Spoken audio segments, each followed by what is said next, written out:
baru dapat info dari teman aku. Ternyata dia itu pura-puranya baru mati dong. Katanya matinya kena BS tuh. Itu penyebabnya BS itu apa ya dok ya? Jadi mereka juga nggak bisa ngomong, jadi kita harus peka ya. Kita harus peka ya. Benar-benar.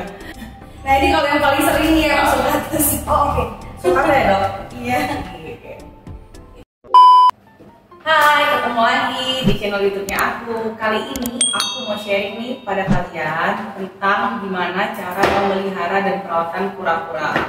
Dan kali ini aku ditemenin sama Dokter Ratu. Halo. Halo dok. Apa kabar dok? Sehat, alhamdulillah. Nih, Dokter Ratu ini akan sharing sama kita gimana cara memelihara dan merawat kura-kura yang baik dan benar. Oke dok, kalau untuk cara melihara kura-kura ini gimana dok perawatan pada umumnya? Oke, jadi sebenarnya kalau untuk perawatan secara umum baik kura-kura maupun hewan lainnya hampir mirip ya gitu. Jadi satu, kita harus sediakan tempat yang memang layak dan baik dan sehat ya kan gitu. Jadi harus kondisinya harus benar-benar bagus kayak gitu sih, tempatnya, entah kandangnya atau ruangan yang kita siapkan. Itu satu. Yang kedua, kita juga harus siapkan makanan dan keperluan-keperluannya dia yang baik kayak gitu. Tahu makanan, nah ini makanan ini kan efeknya nanti ke dia kan masuk ke makanan tubuh, otomatis kan nanti ngefek banget sama kesehatan tubuhnya dia, kesehatan organ-organnya kayak gitu. Terus yang ketiga, mungkin kita bisa tambahkan juga vitamin dan istilahnya keperluan-keperluan lainnya kayak misalnya kalau kura-kura perlu dijemur kayak gitu. Kita sesuaikan sama kebutuhan si kura-kuranya ataupun hewan lainnya kayak gitu. Berarti dok yang aku lakuin selama ini udah benar ya dok? Iya, oke udah tadi udah lihat kan? Udah. Aku cara aku merawat pagi-pagi itu udah oke ya dok ya? Udah. Kalau untuk yang penyakit pada umumnya yang terjadi kalau kita pelihara kura-kura itu apa dok yang terjadi kalau penyakit pada umumnya? Untuk kura-kura biasanya paling sering adalah satu, biasanya kalau misalnya kita nggak terlalu perhatikan si karapasnya, sering banget masalah di karapas seperti jamur, kayak gitu, atau di kulitnya dia juga biasanya terjadi seperti itu. Kadang kalau tingkat kelembabannya lagi tinggi, nah itu biasanya sering ada jamur, akhirnya merusak kulitnya atau bakteri kayak gitu-gitu. Itu yang pertama. Yang kedua, biasanya sering juga terjadi masalah pernafasan nih. Mungkin biasanya teman-teman biasanya teman-teman yang punya kura-kura sering bilang, dok ini kok kura-kura saya kok tiba-tiba kayak keluar gelembungnya dari hidung. Nah itu kalau kita tuh istilahnya gampangnya itu pilek gitu ya, kura-kura ini mulai pilek kayak gitu. Biasanya akhirnya mengganggu nafsu makan juga kayak gitu. Oh jadi kalau mereka misalnya udah agak sakit itu kelihatan ya dok? Jadi nafsu makannya berkurang, terus dia nggak bergerak secara aktif, benar ya dok? Betul banget. Selain itu ada lagi nggak dok? Kalau nanti mereka ini lagi kondisinya kurang fit atau sakit gitu? Biasanya selain nafsu makan berkurang, dia mulai nggak aktif. Kadang biasanya dari matanya bisa jernih tuh. Kalau misalnya lagi sehat tuh matanya jernih, nah itu kadang biasanya matanya mulai bermasalah. Kayak gitu, matanya kelihatan agak agak sayu, agak cekung. Kalau enggak misalnya agak buram segala macam biasanya terlihat juga. Sama di daerah kulit juga kelihatan. Emang kulitnya kelihatan bagaimana dok kalau misalnya mereka lagi sakit? Soalnya kan aku sih melihatnya sih dari karapasnya doang ya. Kalau kulitnya di bagian mana? Misalnya kaki atau ya di bagian kaki, kepala itu kan sama-sama yang terlihat ya, karena di bagian dalam nggak kelihatan jelas. Nah untuk di kepala sama kaki itu biasanya kelihatan kalau misalnya dia mulai agak sakit atau misalnya suhunya terlalu panas, misalnya dia mulai kering, kering banget. Oke gitu. Ini kan dia masih normal ya kondisinya ya. Biasanya kalau yang memang terlalu kering itu juga akhirnya bikin dehidrasi. Iya, dehidrasi. Jadi istilahnya bikin mudah banget kena penyakit macam-macam juga kan. Kalau misalnya hidrasi kulitnya, hidrasi karapasnya kurang kayak manusia lah. Benar. Kayak gitu. Jadi biasanya kelihatan dari kantong matanya. Oh, berarti juga punya kantong mata ya dok ya? Jadi lebih ke matanya ya. Nah kayak gini. Nah ini kan segar kan dia ya. Tuh bagus banget. Biasanya kalau misalnya bermasalah di daerah sininya juga biasanya kelihatan kayak gitu. Ini sering banget kalau kura-kura kadang suka ada benjolan di sini, kadang juga ada bagian mananya ya? Sini. Nah, beberapa kasus ada yang bilang kok ada benjolan sih kayak gitu. Nah, itu benjolannya itu kalau misalnya nggak dibawa ke dokter bisa pecah sendiri atau hilang sendiri atau bagaimana? Nah itu beda-beda. Beberapa ada yang pernah pecah sendiri, tapi ada juga yang enggak. Dan itu akhirnya kalau misalnya kita biarkan itu kan ada akumulasi bakteri di situ tuh menumpuk maksudnya. Menumpuk. Akhirnya tahu-tahu misalnya tiba-tiba udah makin banyak, akhirnya ada nanah di situ. Bernanah juga ya. Betul. Kadang ada yang bernanah, kadang yang masih cairan kayak gitu. Jadi macam-macam. saran saya memang segera kalau saya melihat ada hal yang kok aneh ya, kok nggak aktif, kok makannya berkurang, kok misalnya ada gelembung atau loh kok BAB-nya tuh berubah sih, kok biasanya BAB-nya bagus tiba-tiba kok mindset atau warnanya beda atau baunya beda, mungkin segera dibawa ya ke dokter ya. Jangan nunggu lama-lama lagi. Betul, kasihan nanti. Ya benar kasihan. Karena kita yang juga ngerasainnya, jadi mereka juga nggak bisa ngomong, jadi kita yang harus peka ya. Kita harus peka ya. Benar-benar. Oh iya dok, kemarin aku tuh baru dapat info dari teman aku. Ternyata dia itu pura-puranya baru mati dok. Katanya matinya kena BS dok. Itu penyebabnya BS itu apa ya dok ya? Jadi kalau untuk BS itu memang kalau orang sih ya lebih gampangannya, jadi dia itu ada penumpukan batuan. Jadi istilahnya kayak kristal yang mengkristal di saluran pencernaan dan saluran kencing biasanya kayak gitu. Nah biasanya yang terganggu adalah pup dan pipis kayak gitu. Memang kadang ada yang nggak bisa pupnya, ada yang nggak bisa pipisnya kayak gitu. Nah kemudian kalau misalnya untuk kura-kura ini biasanya ciri-cirinya dia mulai nggak mau makan kayak gitu. Oh sama seperti yang dokter bilang tadi. Iya betul, nggak mau makan, terus udah gitu biasanya dia aktivitasnya juga kurang kayak gitu. Nah untuk melihat istilahnya oh segede apa sih, terus ada di posisi mana sih si BS-nya ini sekarang gitu. Nah itu memang kita selalu X-ray. Biasanya dok kura-kura yang sering terkena BS itu kura-kura yang tipe apa dok? Nah ini kalau yang paling sering nih ya masuk atas. Oh oke. Sulcata ya dok? Iya. Ini biasanya kalau yang sulcata nih gini dok. Ini dapat sulcata. Dia BS-nya itu dok kelihatan waktu di SD. Terus jadi ini nanti Di posisi mana? di posisi mana itu di mana dok? Biasanya, kita lihat. Nah kalau misalnya kita X-ray, itu biasanya terlihat di daerah sini. Kalau misalnya udah kena BS, jadi harus dioperasi ya dok? Iya betul, sama kita lihat dulu besar kecilnya si stone-nya itu tadi kayak gitu. Saat memang stone-nya masih agak kecil, biasanya kita memang bisa ambil congkel. Tapi kalau misalnya sudah besar nih, nah kita memang nggak bisa nih congkel, memang harus dibuka. Oh dibelah gitu dok? Iya, kita bisa lakukan operasi ya. Ini kita bisa lakukan operasi. Biasanya memang untuk operasi besar pada kura-kura operasi langsung buka karakas ini, memang biasanya kita perlu keahlian khusus ya. Gitu. Memang beberapa dokter memang ada yang memang ahli untuk Di bidang itu ya, untuk operasi. Untuk operasi besar pada kura-kura kayak gitu. Jadi tapi dok katanya ya dok ya, dia itu udah operasi BS dok, tapi bisa tiba-tiba Kuat lagi. Iya enggak, maksudnya kok bisa meninggal juga ya, padahal udah dioperasi tapi mati juga gitu. Iya, jadi gini, untuk sulit kayak manusia dikeluarin gitu loh dok BS. Betul. Jadi namanya dia udah menderita suatu penyakit ya satu di dalam itu kita nggak tahu sih BS itu Bladder itu udah berapa lama di dalam situ. Nah namanya ada benda asing kan di dalam tubuh, biasanya udah mulai ada peradangan, terus udah gitu misalnya mulai ada infeksi segala macam. Nah saat kondisi kura-kuranya tadi udah nggak kuat atau misalnya daya tahan tubuhnya mulai turun, kadang perlakuan yang kita lakukan pun akhirnya dia tetap nggak bisa survive kayak gitu loh. Kita kan cuma bisa lakukan yang terbaik dalam artian kita operasi keluarkan yang masalahnya itu tadi.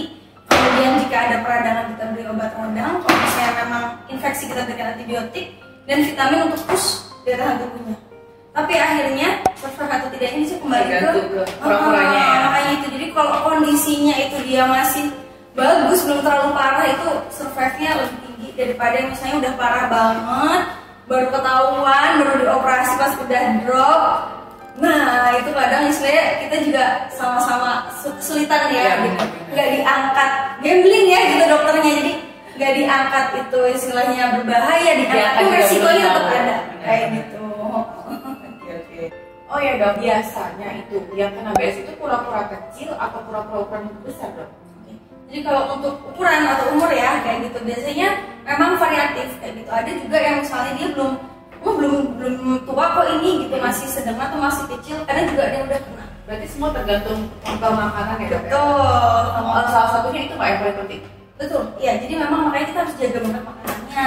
Terus mungkin check up rutin kayak gitu kan. Soalnya memang kadang kan namanya itu kan dia endapan kan, si Bladder itu endapan. Nanti dia membentuk batu. Nah kadang itu waktunya kita nggak bisa estimasi kayak gitu loh. Jadi memang ada yang masih muda udah kena, ada yang misalnya udah wah dia udah umur 10 tahun baru kena misalnya kayak gitu. Berarti tergantung ya dok ya? Iya beda-beda, variatif banget soalnya.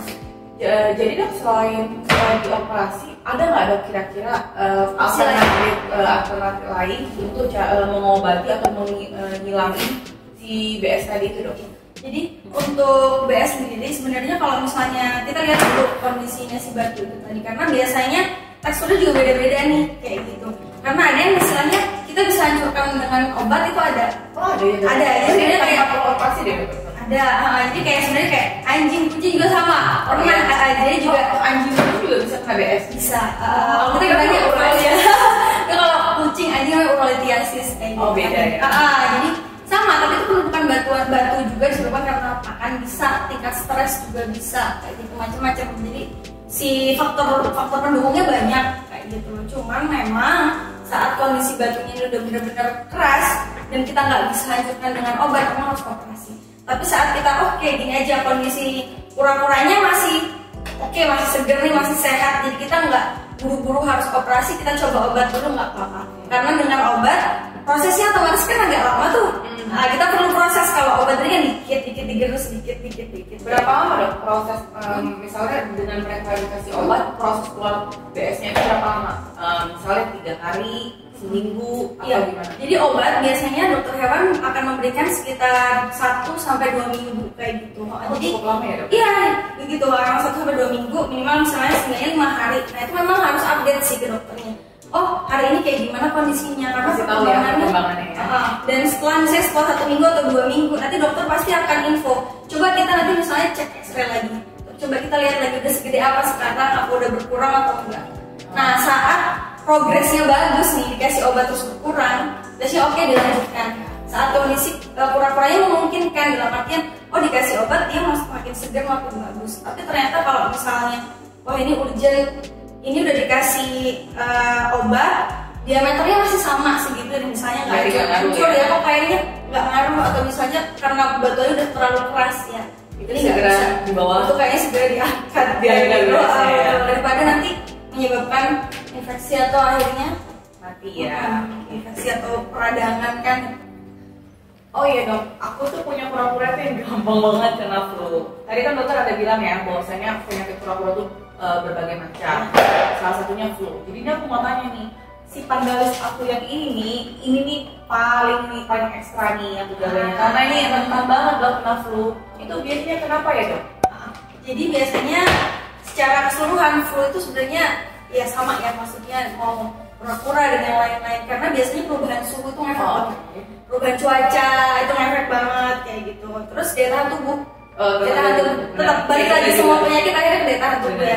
Saat daya tahan tubuh turun, entah disebabkan karena perubahan cuaca ekstrim atau misalnya suhu di tempat atau di kandangnya dia itu berubah secara ekstrim, atau memang ada penularan dari temannya yang lain, nah itu juga bisa akhirnya menyebabkan dia flu kayak gitu. Kalau untuk flu-nya sendiri dok, itu aku harus bawa ke dokter juga atau aku bisa nanganin sendiri apa enggak? Oke, jadi untuk flu saat kondisi, karena ini memang kalau flu ini hubungan dengan daya tahan tubuh ya. Jadi sebenarnya saat memang flu-nya masih ringan, kita bisa push dulu dengan vitamin. Nah, dengan vitamin itu dia bisa apa enggak? Kayak gitu. Saat misalnya dikasih vitamin nih rutin, ternyata dia bisa bisa sehat lagi dengan makan juga ya, makan yang bagus, vitamin udah bisa sudah cukup. Tapi saat misalnya udah mempengaruhi nih ya, kayak udah nafsu makan langsung turun banget nih dia kayak gitu, terus udah aktif sama sekali, udah berdiem aja, nah itu kayaknya segera dokter hewan, karena mungkin sudah mulai ada infeksi, mungkin akhirnya kita perlu ada penanganan pemberian antibiotik dan lain-lain yang memang harus diresepkan oleh dokter hewan sesuai dengan kebutuhannya penyakitnya kayak gitu. Karena kan dok sekarang ini kan ya dokter tahu sendiri lah, zaman lagi pandemi ya itu mikir-mikir dong. Jadi makanya aku tuh beruntung juga sih dokternya itu bisa datang ke tempat aku, karena kalau misalnya aku bawa keluar nih dengan kura-kura aku yang banyak itu repot ya dok. Jadi itu aja dok caranya kalau untuk menangani minimal itu di rumah. Jadi aku tuh harus sediain apa di rumah untuk penanganannya, maksudnya tanpa harus pergi ke dokter, untuk penanganan awalnya dulu untuk kalau misalnya kura-kura aku kena flu. Satu, memang biasanya teman-teman kan mungkin udah yang udah punya kura-kura mungkin tahu ya, biasanya sedia vitamin di rumah untuk daya tahan tubuhnya, untuk apa, untuk nutrisinya. Nah itu bisa digunakan, vitamin yang ada di rumah apa aja silahkan, yang apa ya, yang biasa dipakai di rumah silahkan itu bisa dipakai. Kemudian kita juga biasa jemur teratur kayak gitu, jemur teratur dan dia dapat vitamin juga dari sinar mataharinya seperti itu. Terus kalau misalnya teman-teman di rumah ada nebulizer. Nebulizer itu juga oke karena apa? Itu kan aman banget dan itu bukan oral ya. Itu bukan pemberian obat secara oral. Jadi kalau dengan nebul ini membantu banget minimal mengeluarkan lendir yang ada di saluran nafas. Oh gitu ya. Jadi biasanya kalau teman-teman udah pernah pakai nebulizer, di situ kan nanti kita teteskan obatnya sesuai ini ya, yang obat yang diperlukan dengan hitungannya persentasenya sekian itu tadi. Nanti bisa dipakai. Nah, nanti dari nebulizer tadi dia bisa mengeluarkan lendir-lendir yang membantu untuk mengeluarkan lendir-lendir ya. Soalnya kan dia bukan manusia ya dok ya, iya, hewan ya dok. Betul, nggak bisa dibantu ya. Nggak bisa mengeluarkan ilmu sendiri gitu. Jadi biasanya memang nebul bisa dipakai. Mungkin teman-teman yang punya anak kecil, baby kan biasanya suka punya tuh nebul. Berarti kalau punya baby, aku bisa pakai kura-kura nggak? Bisa. Alatnya bisa dipakai. Tapi obatnya beda. Betul. Yang beda tuh dosisnya sebenarnya. Betul. Nah, kurang segini, anak kecil segini ya kan. Gitu. Oke. Dok, tadi kan dokter ada bilang tuh bahwasanya kalau yang pura-pura kena flu itu bisa menularkan ke teman-teman yang lain. Jadi kalau misalnya mereka yang kena flu ini, aku harus pisahin tempatnya atau nggak apa-apa dok digabung sama yang lain? Iya. Jadi memang kalau untuk penyakit ya kayak gitu minimal kalaupun salah satu sudah terlihat ada masalah kayak gitu, apalagi misalnya waduh kita nggak tahu nih menular atau enggak ya, saran saya memang menular atau tidak lebih baik dipisah dulu. Biar jangan pisah dulu. Apalagi misalnya waduh mau kontak dokternya masih belum bisa diangkat nih, ya masih sulit dihubungi. Saran saya udah kelihatan ada masalah mendingan dipisahin ya. Mau pilek, kadang diare, nah kayak gitu juga kan biasanya bisa menular. Apalagi kalau bisa disebabkan karena bakteri, nanti bisa saling menularkan kayak gitu. Jadi amannya apapun yang terjadi kalau udah mulai kelihatan ada masalah, pisahkan dulu sementara sampai kita tahu itu masalahnya kenapa. Oke, kalau yang untuk diarenya sendiri dok, gara-gara apa dok? Karena apa? Maksudnya karena memang makanan ya biasanya kalau diare itu perubahan makanan bisa, infeksi bakteri juga bisa. Kayak gitu. Infeksi bakteri itu dari ruangannya atau jadi bakteri itu kan ada di mana-mana nih, banyak banget ya kan gitu. Entah kadang itu dari makanannya bisa, dari lingkungannya bisa. Oh ya guys, makanya aku sebelum kasih mereka makan pasti tuh aku cuci dulu biar aman dari bakteri dan kotoran. Karena itu kata dokter kalau misalnya aku nggak cuci, yang ada pura-puranya aku kena diare lah atau kena penyakit yang lainnya. Jadi itu aku tetap harus jaga itu kesehatan, kebersihan itu penting banget. Ya udah dok, kita coba ini ya bahas soal pura-pura yang lain ya dok ya. Dok, jadi dok kalau untuk pura-pura yang tipe normal sama yang albino tuh kira-kira perawatannya tuh sama atau ekstra? Jadi gini, sebenarnya pura-pura albino atau hewan apapun yang albino itu kan memang sebenarnya emang lucu ya, kelihatannya lucu banget gitu, warnanya kan merah, lucu banget, matanya merah gitu kan. Tapi memang sebenarnya dia ini mengalami kelainan genetik. Nah, namanya sudah ada kelainan genetik, memang dia biasanya dari daya tahan tubuh memang berbeda ya. Karena kondisinya dia lebih rentan, otomatis nanti perawatannya lebih ekstra. Mungkin misalnya kalau kita punya pura-pura biasa, kita sayangi, bukan sayangi ya, tapi perhatian 75%, kalau dia harus 100% banget gitu ya. Pokoknya misalnya udah, wah aneh dikit, segera dibawa ke dokter hewan terdekat atau dokter hewan kesayangannya biasanya di mana kayak gitu ya. Karena apa? Dari daya tahan tubuhnya berbeda, otomatis dia lebih rentan. Terus setelah itu dari apa ya? Jadi kayak misalnya yang lain nih, misalnya yang lain kalau misalnya kena pilek, dia paling nggak mau makan atau masih mau makan tapi dikit-dikit. Tapi kalau yang albino bisa langsung drop kayak gitu loh. Ini memang dari daya tahan tubuhnya berbeda. Akhirnya si ketahanan tubuhnya itu juga beda. Berarti istilahnya lebih spesial lah dok ya? Iya, lebih spesial. Terus kayak karapasnya, kulitnya segala macam kita harus lihat. Kalau misalnya mulai, dia kok kayaknya mulai ini ya, kulitnya kayak mulai ada jamur atau apa, segera diobati kayak gitu. Takutnya nanti merembet kemana-mana, akhirnya ngefek ke daya tahan tubuhnya, terus udah gitu ke keaktifan yang mulai berkurang, nafsu makan berkurang juga, akhirnya berbahaya juga buat dianya kayak gitu. Oke. Selanjutnya aku mau tanya nih soal perawatan aku nih yang ini dok, albino apa yang aldagra. Ini nih kira-kira perawatannya sama seperti yang dokter jelasin tadi atau gimana dok? Dan ini karakternya itu seperti apa biar aku tuh kalau merawat dia itu juga istilahnya lebih hati-hati juga.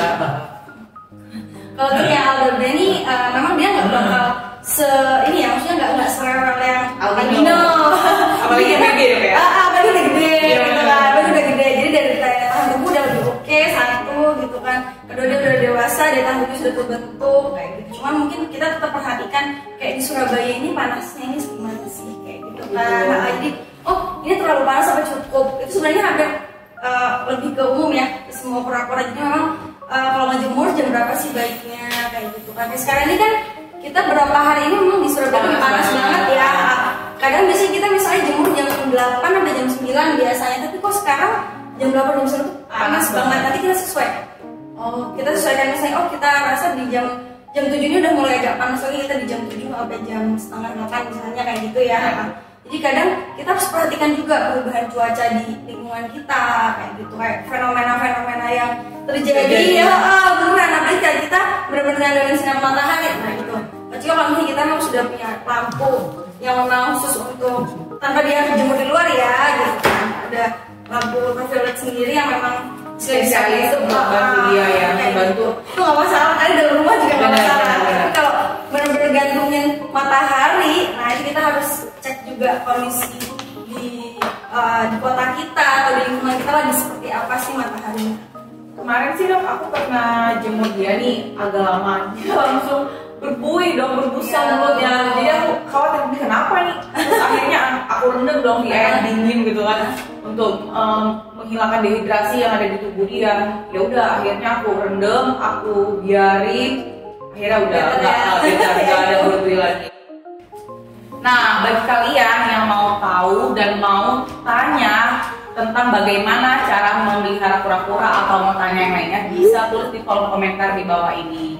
Dok, thank you banget ya dok, udah mau datang dan sharing tentang bagaimana cara merawat dan memelihara kura-kura yang baik dan benar.